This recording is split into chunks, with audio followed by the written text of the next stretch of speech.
एमिति भी प्रेम हुए एपिसोड 3। क्लास सरिबा परे युग अनन्या सह कथा हेबा पे ट्राए कला, हेले ताकू से सुजोग मिली मध्य से कथा होई पारिला नाही। भाबिला से तार प्रपोजल एक्सेप्ट न कले ताकू खराब लागिबो, ताकू ता सांग माने कमेंट करिवे। एमिति भाबी से आउ किछि कहिला नाही। देखु देखु 3 मास होई गला। युग ता सांग गौतम और राहुल को कहिला, आज मु अनन्या को प्रपोज करी, तमे माने मते किछि आइडिया दियो, मु अनन्या को प्रपोज करी केमती। राहुल कहिला, मु किछि भाबी पारुनी, मोर किछि सेमिति आइडिया नाही। एतिकी भितर गौतम कहिला, रह मु शालिनी को कॉल करूछि, से किछि तोते आइडिया दबो। शालिनी अनन्या रो बेस्ट फ्रेंड आ गौतम रो गर्लफ्रेंड। गौतम शालिनी को कॉल करी युग को फोन देला आ कहिला, तू पचारे। युग शीघ्र गौतम ठारू फोन आनी शालिनी सह कथा हैला। एटा देखी राहुल कहूची, युग टिके धीरे, गौतम रो फोन भांगी जीवो। एमिति कही राहुल जोरे हसिला। युग राहुल रो कथा को ध्यान देलानी आ शालिनी सह कथा हैला। शालिनी कहिला, युग मो पाखरे गोटे भल आइडिया अछि, मो मतरे तमे शालिनी को ता बर्थडे रे प्रपोज कर, ता बर्थडे आउ 2 दिन परे। युग सुनी कहिला, हौ ताहले कही युग आउ ता सांग माने सब मिसी प्लान कले। युग रो घर को आसीबा पई टिके लेट हे गला। युग आउ रिया जीप रे घर को आसुथिले। बाटरे बस स्टॉप रे युग अनन्या को देखी गाड़ी अनन्या पाखरे ठिया कला। युग अनन्या को पचारिला, कौन हेछि ए पर्यंत घर को जाइनो? अनन्या कहिला, मोर स्कूटी खराब हो गला बाटरे, तो मु एबे बस को जगिछि, बस आसिले जीवी। ये अनन्या कहिला युग को, तमर कोन पई एते लेट हैला? युग कहिला, मोर भौणीर टिके काम थिला तो सेथि पई लेट हे गला।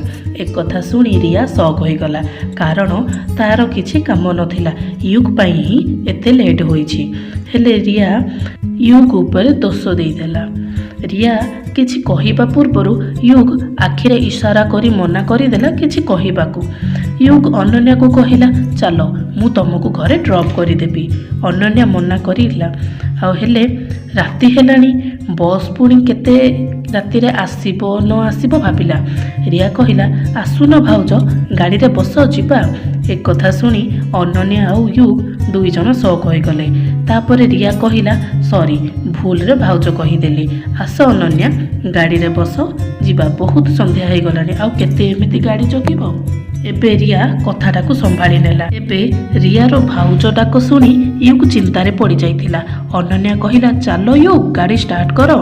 युग अनन्या मुहरु युग डाक सुनी बहुत खुशी हे गला, कारण युग को घरे आउ ता सांग माने ही युग डाकंती। आज अनन्या मुहरु युग सुनी युवराज टिके खुशी हे गला। तापरे से अनन्या घरे पहुंची गले। अनन्या गला बेलू युग बाय कही गुड नाइट कहिला। अनन्या रिप्लाई देला, very good night and thank you युग। कहिबारु युग कहिला, वेलकम अनु, एमिति रे भी फ्रेंडशिप रे no sorry no thank you. Ananya युग मुहरु अनु शब्द सुनी से मने मने बहुत खुशी हो जाइथिला। कौठी ना कौठी अनन्या युग को भल पाई बसिथिलानी। युग अनन्या सह रियार परिचय करि देथिला। तांको ठारे भी बहुत भल फ्रेंडशिप हो जाइथिला। अनन्या रिया कथा आगरु सुनिथिला, हेले केबे ता सह कथा होई नथिला। ईशान रो गर्लफ्रेंड रिया, एक कथा अनन्या जानिथिला। युग आउ रिया घरे पहुंची जाइथिले, आउ रूम रे बसी फोन देखुथिले। युग रिया को पचारिला, तू अनन्या को भाउज कौन पे डाकिलु? रिया कहिला, मु जानिछि तू अनन्या को भल पाउछु। सेदिन तू सोई पड़िथिलु, मु तोते खाइबा पई डाकी आसीथिली। सेठी तो रूम रे अनन्या रो चित्र तू बनै थिबारो देखि मु जानि गली। युग रिया को कहिला, तू सियोर हे कि केमिति कहिलु? मु कोन ए गाटा सारा लोके जानकी तू को झियो माने लव रो चक्कर पड़ुनु, हेले तोर मने नाई बोधे। से चित्र तले तू माई लव लिखिछु, मु तो जानिदेली। एमिति रे भी मते ईशान कहूथिला, तू अनन्या को लाइन मारुछु। सेईटा ईशान तोते नोटिस करिछि। आज अनन्या जेतेबेले तोते युग बोली डाकिला, तू हसिलु, सेतेबेले मु तोते देखिली, आ सेतबेले मु क्लियर हे गली। ତୁ ଅନୁ ମାନେ ଅନନ୍ୟାକୁ ଭଲ ପାଉଛୁ।